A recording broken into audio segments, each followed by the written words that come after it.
acknowledge first of all, I would like to acknowledge our partners from the United Nations, from the Office on Drugs and Crime, UNODC, Mr. Collie Brown.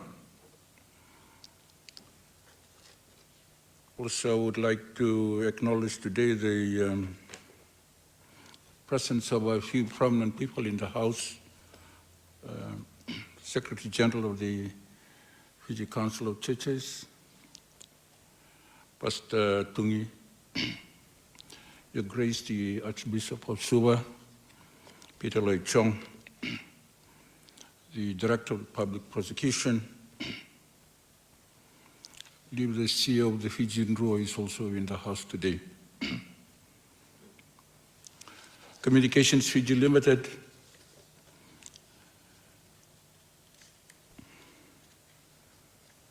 senior government officials, invited guests, the staff, the academic staff of the Fiji National University and the University of the South Pacific, and also students from both of these universities who are present here today, fellow participants, ladies and gentlemen.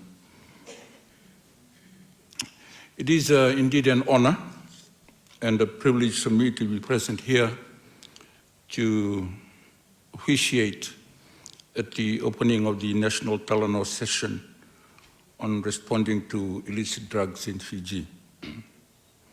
Ladies and gentlemen, at the outset, I would like to take this time to acknowledge the close collaboration the Fiji government has with the United Nations, Office on Drugs and Crime, Communications Fiji Limited, and the Fiji National University, particularly in its efforts to try and curtail, and as we heard from Pastor Tungi today, this great evil that has descended upon our nation and our people.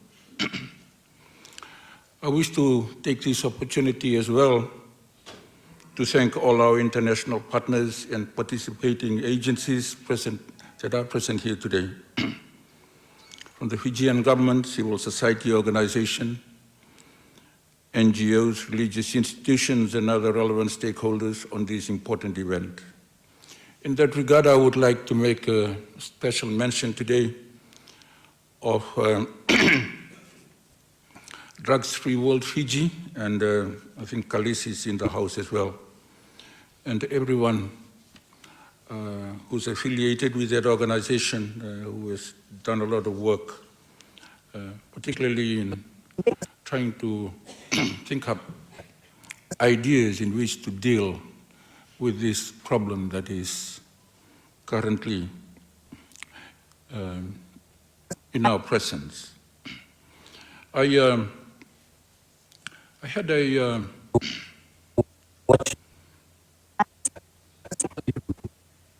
prepared intervention which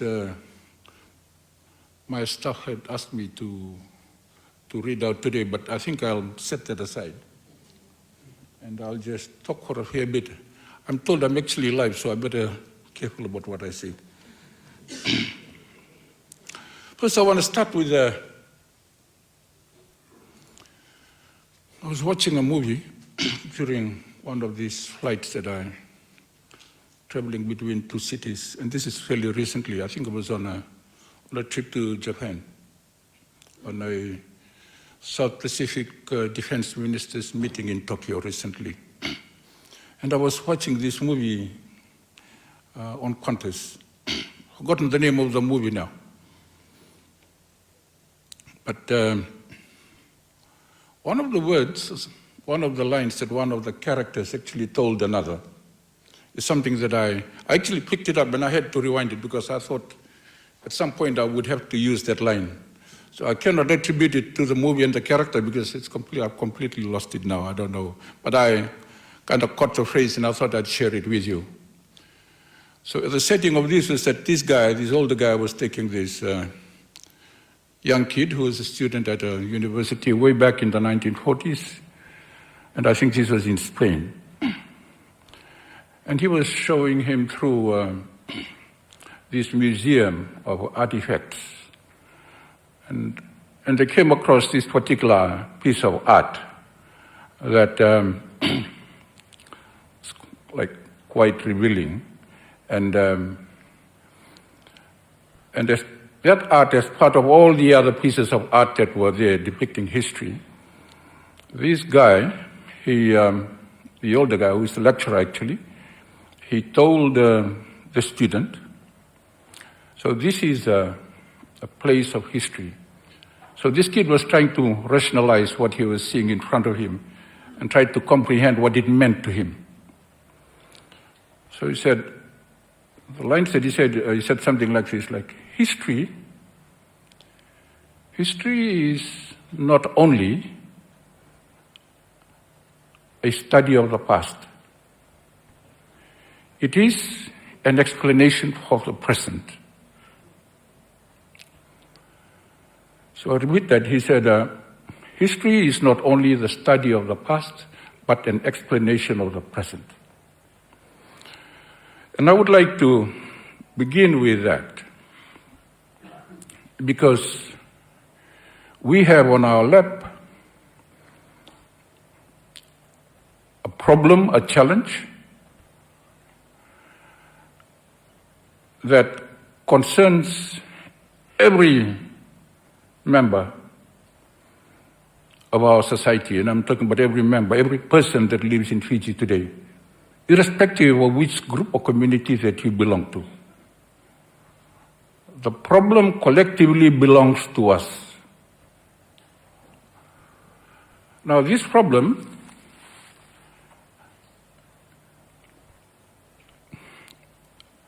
perhaps in the different communities where we come from, in different organizations, we may have had a hand. We may have a history that contributed to this problem that is here with us, by our acts or by our omission. It is something that we cannot totally, where we can say that this is not a problem that began with me. So I, as the minister here today, having said what I've just said, cannot just blame history being the explanation of what it is today. The challenge is for me today, in my current capacity, as a leader in government, as a leader of the people, my challenge is, what am I going to do about it in my term? I'm supposed to have 4 years. I hope I'll make my 4 years. To make this contribution as part of a wider effort, part of a whole of a national effort, to deal with this issue, perhaps as I mentioned earlier in one of the interventions that I made, second only to climate change. And that is drugs abuse. I think it's kind of spread like wildfire over the last perhaps 12 months. I'm saying it's spread like wildfire because I don't think it has ever been given this level of publicity, so that we truly come to acknowledge that it is a problem for us. And I, as part of government, have considered that. I have considered that it is a problem.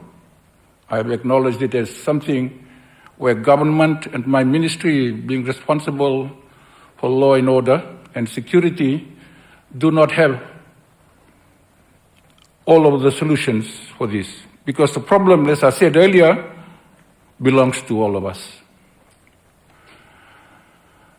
There are different areas where this particular problem concerns us, different segments of society. Now, perhaps the most concerning one is to our children.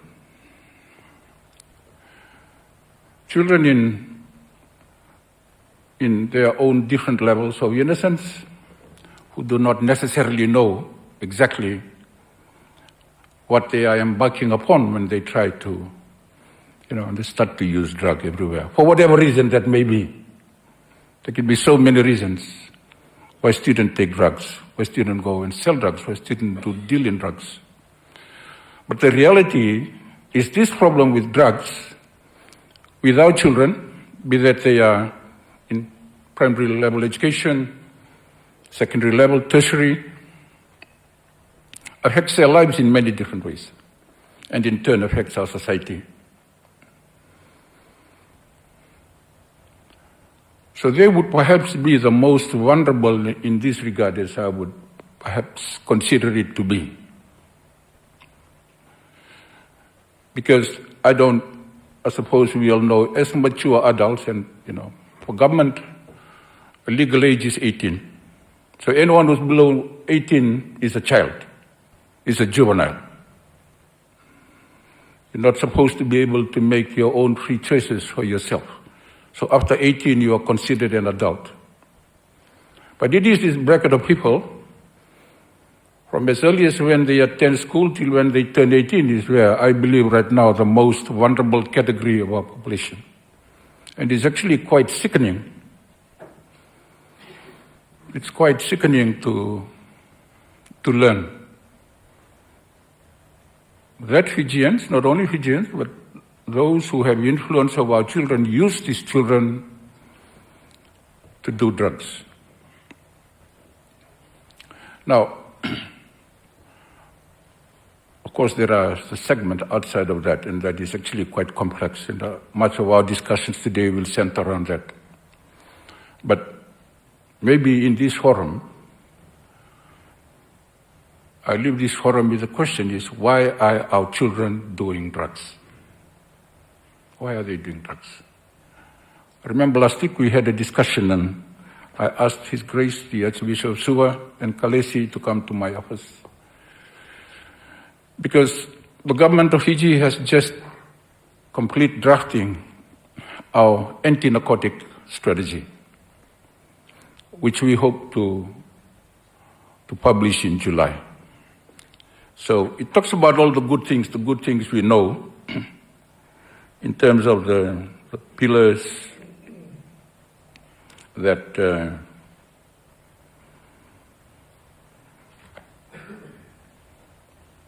pillars and strategies that any government, it's a way that government deals with issues. So it's not quite the same way as civil society deals with it. So, when we talk about strategies, these are things that are relevant to government.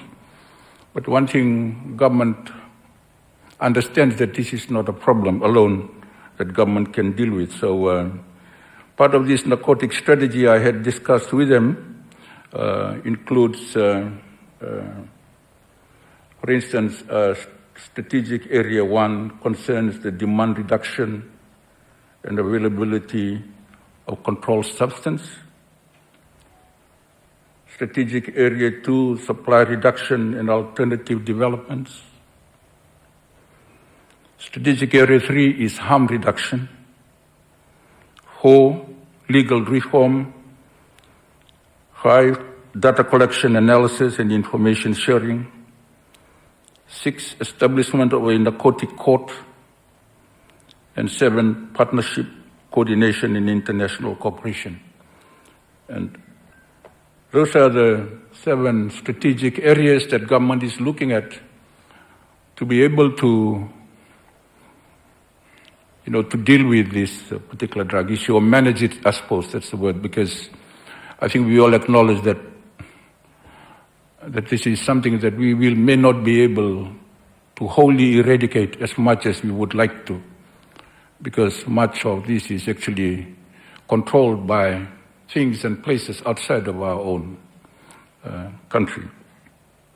But talking about that, I had invited Kalesi and His Grace to come, and so when I shared this particular document with them, I saw that they had already, not I suppose shooting it down is the word for it, but they had already come up with suggestions that maybe the strategy is not targeting the right places. And the suggestion that came up is exactly as I had mentioned earlier, is maybe this forum should discuss, maybe as part then of this strategy, is why are our people doing drugs? Maybe if that is one thing that, if that's the thing that we can do well as part of this forum, I think that is actually quite a good start. Because government, as you know, government is government. Government will come up with a strategy, and then there's a specific way of doing it. It's terrible. Government is terrible in dealing with people matters. You know, it's always a subject of controversy.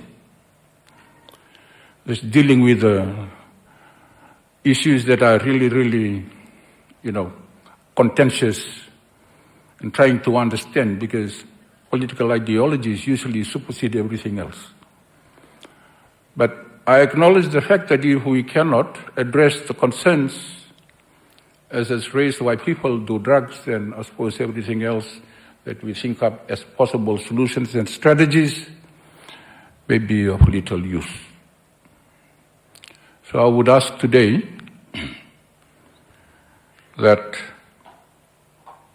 perhaps this forum should address that, and maybe then come up with that part of the strategy as part of the whole nation effort, led by government, to try and curl this great evil that has bestowed, itself upon our nation and our people, and particularly our children. And then if it adds to that, then I think then we will have a holistic solution to this problem that is not only killing the people of Fiji, but it's killing the young people of the Pacific and of the world.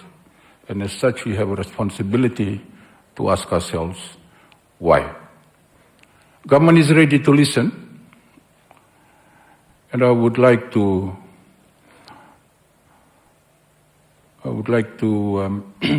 to say that, we are, particularly my ministry is in a position to listen. We want to listen. We want to listen to what the people are saying. We want to include what you say as part of the solution. And then we take that and add that to the strategy, and at least it provides a guidance for government on how it will or could lead this effort. But the solution really, at the end of the day, is not with government. The solution is with you. Thank you.